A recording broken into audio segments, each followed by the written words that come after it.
Welcome back to the Perfectly Homeless podcast. We're continuing with the State Homeless Score Project. Here we go with another state, folks. Yeah, we are. And today, we're building an evolving scorecard for Texas, looking at their homelessness efforts in real time. Right.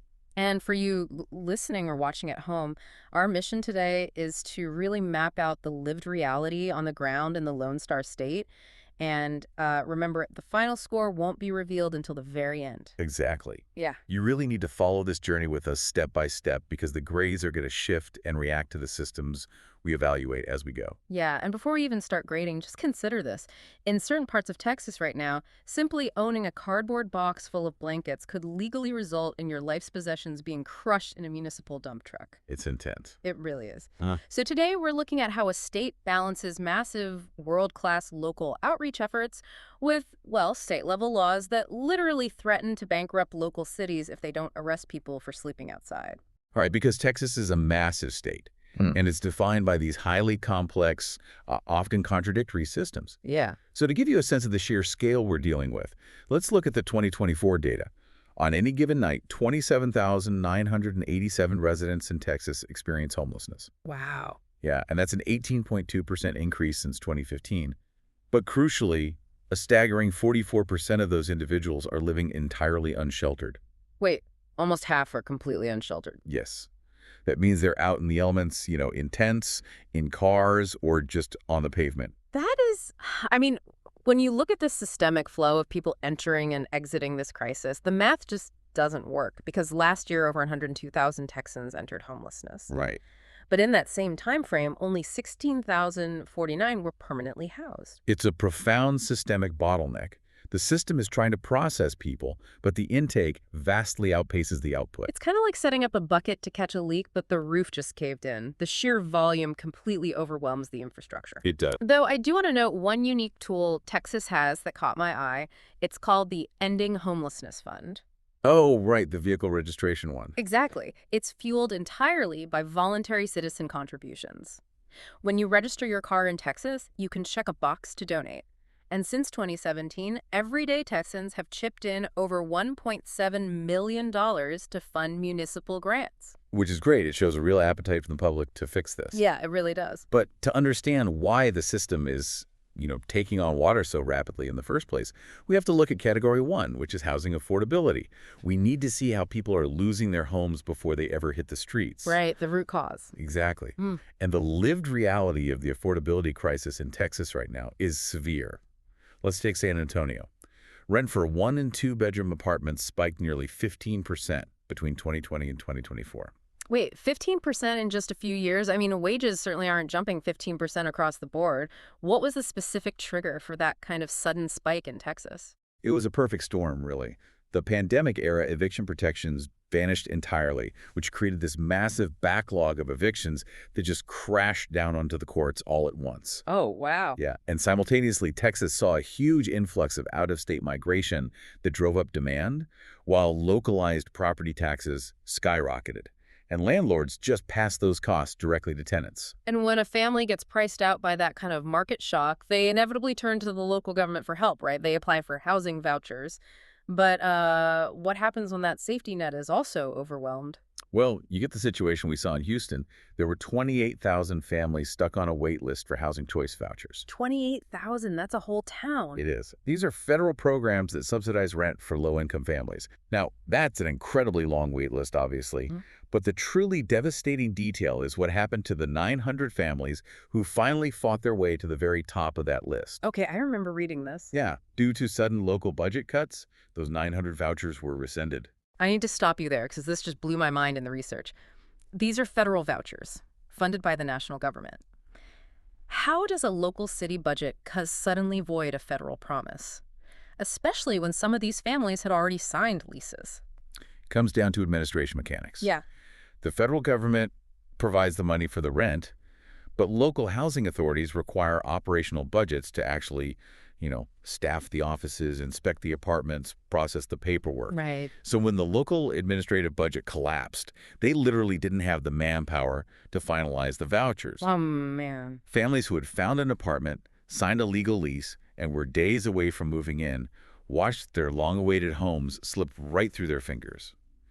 The money was theoretically there, but the bridge to get it was destroyed. Imagine winning the lottery, buying your dream house, and then the state tells you the check bounced. How do you recover from that? The psychological blow of finally feeling safe, signing a legal document, and having the rug pulled out because of a staffing error. Wow, this lowers the overall picture. I'm logging that into our scorecard right now. It completely destroys trust in the system. It really does.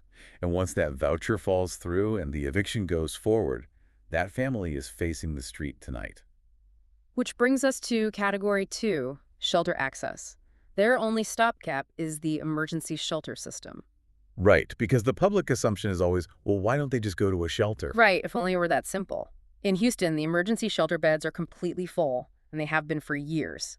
The demand is so high that shelters rely on designated overflow spots. What does overflow actually look like? It means people are forced to sleep, lined up on the floors. Sometimes the overflow spills into the kitchen. In the kitchen? Yes. It creates highly unsanitary conditions, and it poses severe fire hazards. But it actually gets much darker when you look at the human cost, specifically regarding family separations. Yeah, this is the part of the data that I found the hardest to process. Because shelters are highly segmented, they're often divided strictly into men's and women's facilities. So married couples are routinely split up. That's awful. And if a mother and father become homeless with their teenage son, the father and the teenage son are separated from the mother and sent to a men's shelter across town just to get a spot on the floor. So you lose your house, and the price of a temporary roof is having your family fractured. Yeah. And you also lose your physical belongings, right? You can't just bring everything you own into a crowded facility. Yeah, property at these shelters is heavily restricted, usually to just 1 or 2 suitcases. Everything else you own, your furniture, your children's toys, family heirlooms, it must be abandoned. That is heartbreaking. And even what you do bring is locked away, leading to frequent instances of lost or stolen necessities like cell phones or medication. I can hear someone listening right now saying, okay, well, Houston is a massive, overwhelmed metropolis. Surely it gets better in smaller municipalities, right? And necessarily. Look at Denton, Texas. In their community shelter, they don't even prioritize people based on medical or social vulnerability. Wait, really? Yeah, in the homeless response sector, there's a standard triage tool called the VISPD. It measures who is the most at risk of dying on the street so you can house them first. Denton's shelter doesn't use it to prioritize beds. Why on earth wouldn't they use the standard triage tool? Because utilizing a vulnerability index requires trained caseworkers to conduct lengthy assessments and manage the data. It requires funding. Instead, guests seeking an emergency bed in Denton are required to enter a random daily lottery. A lottery. Yes. And if you do win the draw, you're required to perform an effort, meaning facility chores, just to stay. A random lottery. That is like a hospital emergency room deciding who gets life-saving surgery by drawing names from a hat. You could have a severe heart condition and lose a bed to someone who just sprained their ankle simply because they had a better draw. Incredible. This lowers the overall picture. Bam, I am updating the evolving score based on that alone. It's a chaotic safety net. So we have to ask the logical next question. If the shelters are full, or if you refuse to abandon your teenage son, or if you simply lose the bed lottery, you end up on the street. Right. So let's look at category 3, criminalization and enforcement. How does the state treat you when you have run out of options and you are simply existing in public? And this is where the state legislature gets heavily involved, right? Basically overriding local city policies. Exactly. In 2021, Texas passed a statewide public camping ban. This law makes it a crime to camp in any public place. But the most aggressive mechanism of this law is that it actually punishes municipalities that fail to enforce the ban. Yeah, if a local city decides they want to focus on outreach, rather than arresting people for sleeping outside, the state threatens them with the potential loss of crucial state grant funding. So local cities effectively have a financial gun to their head. They either have to criminalize the unhoused or they lose their own funding. What is the systemic logic behind the state doing that? Well, the state's rationale is to force a uniform zero-tolerance policy across all counties to prevent any progressive city from becoming a so-called magnet for encampments. Okay, but what's the reality on the ground? Aggressive enforcement that targets survival. In Denton, 72% of all citations for public camping and soliciting went directly to unhoused individuals. 72%. Yeah. And in Houston, the local camping ban makes it illegal to use a tent, but it also makes it illegal to possess personal property that doesn't fit into a 3-foot by 3-foot box. I really tried to visualize this when I read it. 3 feet by 3 feet. That is the size of a standard moving box. That's maybe a thick winter blanket, a single change of clothes, and a pair of shoes. That's your entire permitted physical existence. If you have a sleeping bag and a heavy coat, you are probably already breaking the law. And the enforcement is highly aggressive. Hmm. In our sources, we have lived reality accounts from Houston encampment sweeps. People like Tammy, Jean, and Janelle were directly threatened by police. What happened to them? Officers told them a dump truck would be coming through the camp, and anything violating the ban, anything outside that 3-foot box, any tent used to survive the elements, would be thrown directly into the trash compactor. So you have no home, the shelter separated you from your kid, and if you buy a tent to survive a winter storm, the police will literally throw it in a dump truck. Based on this, the current draft score is, well, let's take a look. I'm going to pause us here. Yeah, this is a critical juncture to see where we stand. For everyone watching or listening, I am putting the preliminary score overlay on the screen right now. And I want to be very clear, this is labeled draft score. This is just a midpoint check-in. It is not the final score. Right, we still have half the board to cover. Exactly. The remaining categories are going to focus on alternative survival methods and systemic pathways out of homelessness, and they could significantly change this result. But right now, the visual is looking incredibly grim. It is grim. Because if you're criminalized for being on the street and the shelter is full, where do you go? With tents illegal, many people turn to the absolute last piece of property they own that has a roof and a locking door, their car or van. Which brings us to Category 4, Vehicle Dwelling Friendliness. It's the final frontier before sleeping on the pavement. But they can't legally stop you from sleeping in your own registered vehicle, can they? They absolutely can, and they do. Vehicle dwellers are heavily targeted. Houston has a specific ordinance that fines large vehicles anything over 8 feet high or 22 feet long, $60 for parking in residential districts. $60 just for parking. Yes. And beyond the fines, there are severe legal vulnerabilities. In a brick-and-mortar home, you have Fourth Amendment protections against unreasonable searches. But vehicles are subject to what the legal system calls the automobile exception.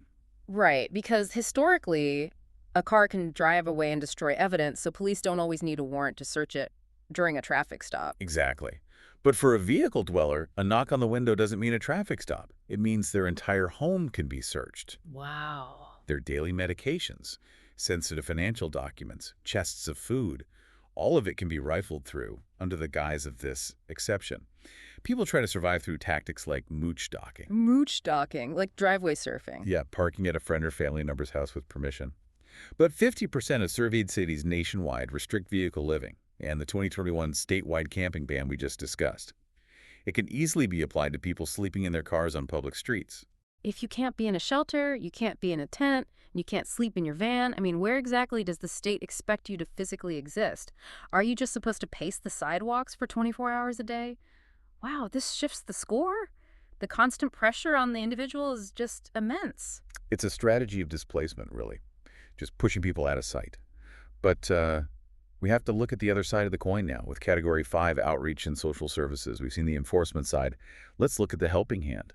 Because there is actual, meaningful outreach happening on the ground in Texas, often fighting against those very state policies. Okay, good. I am desperate for some good news here. What is actually working on the ground? Well, San Antonio is doing some incredibly innovative systemic work. They hold monthly community courts, specifically designed to help unhoused individuals expunge Class C municipal tickets. Wait, why does a municipal ticket matter so much? I mean, if you have no money, you aren't paying a ticket for sleeping in a park anyway, right? It matters because of background checks. When an outreach worker finally secures a housing voucher for someone, the prospective landlord runs a background check. I see. Yeah, and if that person has unpaid municipal warrants for public camping, the landlord rejects the application. It acts as this permanent, invisible barrier to housing. By clearing those tickets, San Antonio is removing the legal hurdles blocking the exit door. That's brilliant. They've also launched health and wellness services, bringing basic medical screenings directly to unsheltered residents for free. Amazing.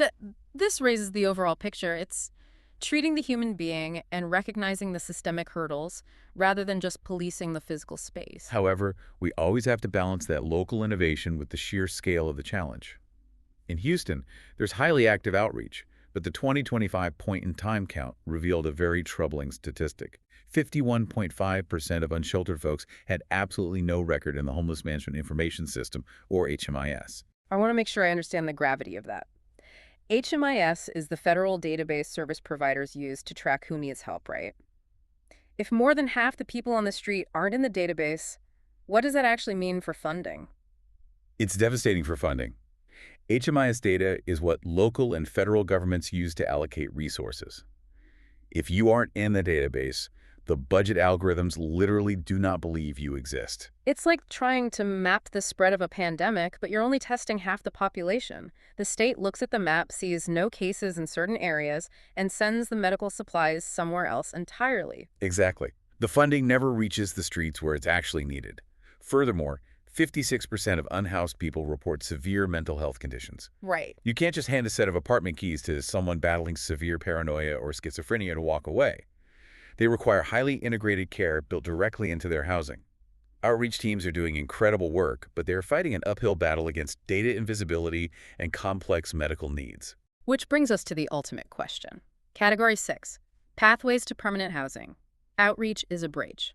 But does that bridge actually lead to a permanent home in Texas? The macro picture is bleak. We mentioned the inflow to outflow ratio at the top, 102,000 entering homelessness versus 16,000 permanently housed statewide. But localized, city-level efforts show incredible promise. Like what? Houston operates a public-private partnership called The Way Home. Since 2012, they have permanently housed over 36,000 people. Oh, 36,000 people housed is a monumental achievement. That is the population of a small town safely placed behind a locking door. It really is. And they're also launching a new facility called the 419 Emancipation Resource Facility.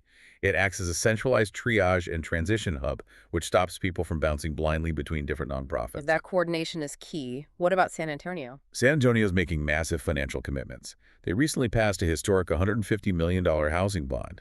And out of that, $25 million is specifically earmarked for permanent supportive housing, or PSH, targeting chronic homelessness. And what does PSH do differently? PSH doesn't just provide a roof.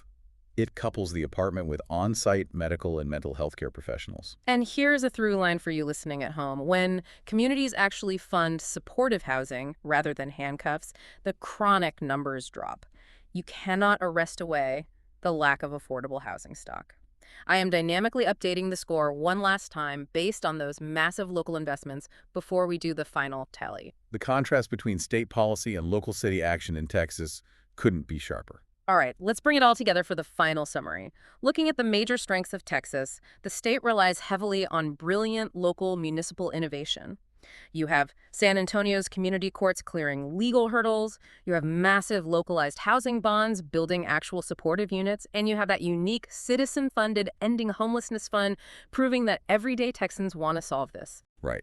But on the other hand, the major weaknesses are profoundly systemic. You have a state law that effectively blackmails cities into criminalizing survival. You have emergency shelters that are so full they force people to sleep in kitchens, implement random lotteries for beds, and separate fathers from mothers and children. Yeah. And you have the heartbreaking administrative failure of rescinded housing vouchers for families who played by all the rules. Based on all of this, it's time to assign the specific letter grades for each category. For the housing affordability grade, considering the massive rent spikes and rescinded federal vouchers, D. Yep. For the shelter access grade, factoring in family separation, random lotteries, and massive overflow hazards, F. For the criminalization and enforcement grade, driven by the statewide camping ban and the 3-foot property limit, F. For the vehicle dwelling friendliness grade, due to strict municipal fines and aggressive Fourth Amendment search vulnerabilities, D-. For the outreach and social services grade, lifted heavily by San Antonio's community courts and health initiatives, B. And for the pathways to permanent housing grade, bolstered by the Way Home's 36,000 housed residents and historic local housing bonds, B+. Which brings us to the final perfectly homeless state score. Averaging these out, the final perfectly homeless state score for Texas is a D+. And the explanation for that D+ is ultimately a tale of two governments. Texas receives this score because highly effective local city innovations like Houston's coordinated housing system and San Antonio's community courts are constantly being undermined and dragged down by severe state-level criminalization policies and a massive statewide deficit in affordable housing stock. Yeah. The local cities are desperately bailing water out of the boat, but the state government is holding the fire hose. It's a constant, exhausting tug of war. It is. And I want to leave you with a final thought to mull over regarding that tension. If a state threatens to strip funding from local municipalities, unless they arrest people for public camping, does the state actually want to solve the root causes of homelessness? Or do they just want to make the visual reality of it disappear? That's the perfectly homeless state score for Texas. Thank you for tuning in. And two, if you find the series interesting, please tap the like and subscribe buttons, and we will see you in the next state. If you'd like to support the project, click on over to the Perfectly Homeless Etsy store and get yourself a warm hoodie with our logo, or you can buy us a coffee at buymeacoffee.com/perfectlyhomeless. Every purchase and donation helps fund future episodes in this 50-state journey through homelessness in America. Wear the logo. Start a conversation. Because homelessness isn't someone else's problem anymore. It's happening in every state, every city, and more neighborhoods than most people realize. Thank you so much for watching. Let me know what you think in the comments section, and I'll see you in the next episode.